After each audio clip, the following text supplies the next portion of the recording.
بسم اللہ الرحمن الرحیم دوستو، آج کا جو ٹاپک ہے وہ ہے خواتین کی گرفتاری۔ پاکستان کے اندر قانون سب کے لیے برابر ہے، لیکن اس قانون نے خواتین کو بہت زیادہ سہولیات اور رعایت دی ہے، اور قانون نے اس کے لیے اپنے اندر اس کے خواتین کے لیے بہت زیادہ آسانیاں پیدا کی ہیں۔ مثال کے طور پر ایک خاتون ہے، اس کو بلا وجہ پولیس اسٹیشن پر طلب نہیں کیا جا سکتا، چاہے وہ گواہ ہے، وہ مستغیثہ ہے یا وہ ملزمہ ہے۔ اگر بیلیبل افینسز ہیں اس کے خلاف، کسی خاتون کے خلاف، یا پروہیبٹڈ کلاس میں فال نہیں کرتے ہیں افینسز ان کے خلاف، تو ان کو بلا وجہ جو ہے نا پولیس اسٹیشن پر طلب نہیں کیا جائے گا۔ اگر اس کو گرفتار کیا جائے گا ان بیلیبل افینسز میں یا نان بیلیبل یا جو ایسے افینسز جو پروہیبٹڈ کلاس میں فال نہیں کرتے، ممنوعہ کلاس میں فال نہیں کرتے، تو اس کے لیے جناب پہلے عدالت سے رجوع کرنا ہوگا، عدالت سے اجازت لینی ہوگی، عدالت وارنٹ ایشو کرے گی، اور جب ایسے وارنٹ ایشو کرے گی عدالت تو اس کے لیے وجوہات بھی عدالت لکھے گی کہ اس کو کیوں گرفتار کیا جا رہا ہے۔ اگر خاتون کے خلاف مقدمہ درج ہو گیا ہے، اس کو گرفتار کر لیا گیا ہے، اس کو گرفتار صرف بڑے کیسز میں کیا جاتا ہے، ہائی لیول کی سمگلنگ ہو، ہائی لیول کی کرپشن ہو، ڈکیتی ہو یا قتل۔ تو ان کیسز میں خواتین کو جب گرفتار کر لیا جاتا ہے تو فوری طور پہ گرفتاری کے وقت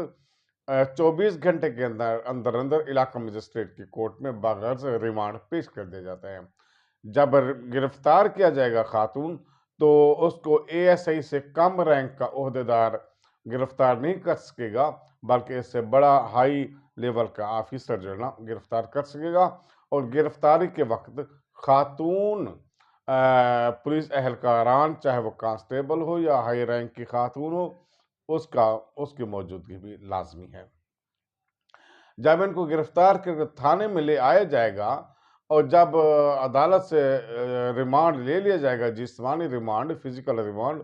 تو اس وقت جب اس سے تفتیش کرے گا تو وہ ایک آفیسر ہی کرے گا خاتون سے تفتیش کسی کیس کی بابت، اور جب اس کو تفتیش کی جائے گی تو اس وقت لیڈیز پولیس کا ہونا بھی لازم ہے، اور جو خاتون ملزمہ ہے اس کے رشتہ داران یا ان کے محلہ داران کا ہونا بھی لازم ہے۔ اس طرح پولیس اکیلے میں تفتیش نہیں کر سکتی۔ ایسی صورت میں کوئی ہوتی ہے تو انتظامی سطح پہ ڈی پی او کو بھی درخواست دی جا سکتی ہے، کورٹ میں بھی درخواست دی جا سکتی ہے۔ پھر جب خواتین گرفتار ہو جائیں گی، اگر ان کا ریمانڈ پورا ہونے کے بعد جوڈیشل ریمانڈ کر دیا جاتا ہے، یعنی جوڈیشل بھیج دیا جاتا ہے جیل کے اندر، تو ان کو وومن جیل کے اندر بھیجا جائے گا، اور جیل جانے تک ایک لیڈی کانسٹیبل یا لیڈی پولیس اہلکاران مردوں کے ساتھ ساتھ رہے گی۔ جب تھانے میں اس سے تفتیش کی جائے گی تو اس دوران ان کے تمام رشتہ داران بھی خواتین کے جو خاتون ملزمہ اس کے ساتھ قائم رہے گی۔ اس کے علاوہ جب کسی جیل سے اس کو ریکور باہر نکالا جاتا ہے تو کسی غرض سے، یعنی کہ جائے وقوع پر لے جانا مقصود ہو یا برآمدگی مقصود ہو کسی قسم کی، یا دیگر اینی کاز کوئی بھی وجہ ہو، تو اس کے لیے جج کو درخواست دی جائے گی، علاقہ مجسٹریٹ کو، اور جج صاحب اجازت دیں گے، اور وہ جو تھانے کا انچارج ہوگا ایس ایچ او، اس کی نگرانی میں اس کو باہر نکالا جائے گا، جائے وقوع پر لے جایا جائے گا یا تفتیش بھی کی جائے گی، جو بھی ہے نکاس۔ اور اس دوران اس کے رشتہ داران اور لیڈیز پولیس کا ہونا بھی لازم ہوتا ہے۔ اس کے علاوہ جو خواتین ہیں، جو عموماً ان کی جو ممنوعہ کلاس کا مقصد ہوتا ہے کہ ایسے جرائم جن کی سزا 10 سال سے زائد ہو وہ ممنوعہ کلاس میں آتے ہیں، اور جس کی سزا 10 سال سے کم ہو وہ ممنوعہ کلاس میں نہیں آتے۔ اور وہ جو ممنوعہ کلاس میں نہیں آتے ان کی عموماً خواتین کی بیل لے لی جاتی ہے۔ اگر بیلیبل افینس ہے تو خواتین کی بیل بوقت ریمانڈ ہی مجسٹریٹ لے لیتا ہے اور اس کو ریلیز کر دیا جاتا ہے۔ اگر بڑے لیول کے کیس ہو تو اس میں عموماً ضمانتیں لے لی جاتی ہیں، لیکن اس کے لیے مقدمات کے حالات و واقعات یعنی سرکمسٹانسز کو دیکھا جاتا ہے۔ کہ وہ خاتون کی بابت جو ہے نا کیا حالات کیا ہے مقدمے کے۔ اس کے علاوہ جو ایسی خواتین جو ایف آئی آر کے اندر اکیلی ہو یا جن کے خلاف سخت کیس ہو یا اس کے سزا ہونے کے امکانات وسیع تر ہوں، تو ایسی صورت میں جیسے قتل جیسا کیس ہے تو ایسے کیسز میں ضمانتیں کم لی جاتی ہیں خواتین کی،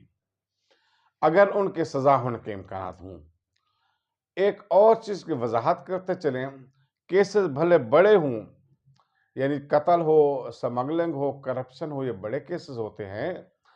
تو اگر خاتون حمل سے ہے یعنی پریگننٹ ہے یا خاتون کا شیرخوار بچہ ہے، سکلنگ بیبی، جس کی عمر 2 سال سے کم ہوتی ہے اور وہ دودھ پینے والا بچہ ہو، تو اس کی ضمانت چاہے قتل جیسا کیس بھی ہو اس میں بھی ہو جاتی ہے، کیونکہ عدالتیں جو ہے نا اس خاتون کی زندگی کی بجائے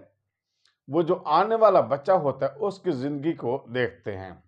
کہ خاتون میں جیل میں رہنے سے اس کی پراپر بچے کی کیئر نہیں ہو سکے گی، اس کی پرورش، اس کی نشو و نما پر جو نا ایک بیڈ ایفیکٹ پڑ سکتا ہے۔ تو عموماً جو عدالتیں ہیں وہ بڑا کیسز بھی ہو، اگر پریگننسی سے ہو یا بچے والی ہو خاتون، تو اس کی ضمانتیں جو نا عموماً لی جاتی ہیں۔ خواتین کے معاملے پر خواتین کو بلا وجہ تھانے پر نہیں بلایا جا سکتا، چاہے اس کے خلاف کسی قسم کی درخواست بھی ہو، اس کو بغیر ایف آئی آر کے تھانے پر طلب نہیں کیا جا سکتا۔ اور خواتین کو قانون نے اس حد تک رعایت دی ہے کہ گھر کی اس کو مالکن قرار دیا ہے قانون نے، اور اس پر پولیس پر خواتین کو گرفتار کرنے کی کافی ساری پابندیاں ہیں، اور جب پولیس گرفتار کرے گی خاتون کو تو اس کی وجوہات لکھے گی اور کوشش کرے گی کہ اس کو جلد سے جلد تفتیش کی مکمل کی جائے اور جلد سے جلد اس کو جوڈیشل ریمانڈ پہ بھیج دیا جائے۔ اور عدالتیں بھی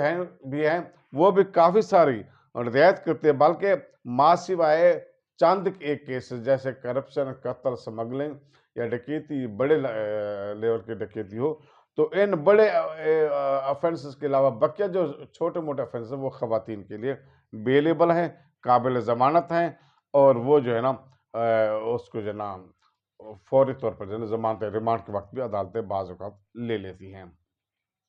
اس سارے تفتیش کے پروسیس کے اندر لیڈی کانسٹیبلان یا لیڈی پولیس اہلکار ساتھ رہتی ہیں اور اس خاتون کے رشتہ داران بھی ساتھ رہتے ہیں، تو اس لیے پولیس کے لیے خواتین کو گرفتار کرنا مشکل ہے۔ اگر ایف آئی آر درج بھی ہو جائے تو بغیر وارنٹ کے اور بغیر عدالت حکم کے خواتین کو گرفتار نہیں کیا جا سکتا۔ محمد اختر عزیز ایڈوکیٹ، انشاءاللہ جو نیکسٹ ہے وہ بہت جلد ویڈیو جو ہے نا جاری کریں گے۔ تو میں یوٹیوب کا شکریہ ادا کرتا ہوں کہ انہوں نے یہ مجھے موقع دیا ہے کہ میں کتابیں پڑھتا ہوں اور یہ لیکچر اور یہ جو معلومات قانونی ہیں آپ تک شیئر کرتا ہوں۔ I am thankful to YouTube channel, اور میں شکریہ ادا کرتا ہوں اپنے فرینڈز کا جو مجھے سپورٹ کر رہے ہیں، میری حوصلہ افزائی کر رہے ہیں۔ محمد اختر عزیز ایڈوکیٹ، ہائی کورٹ، 0304966271۔ اللہ حافظ۔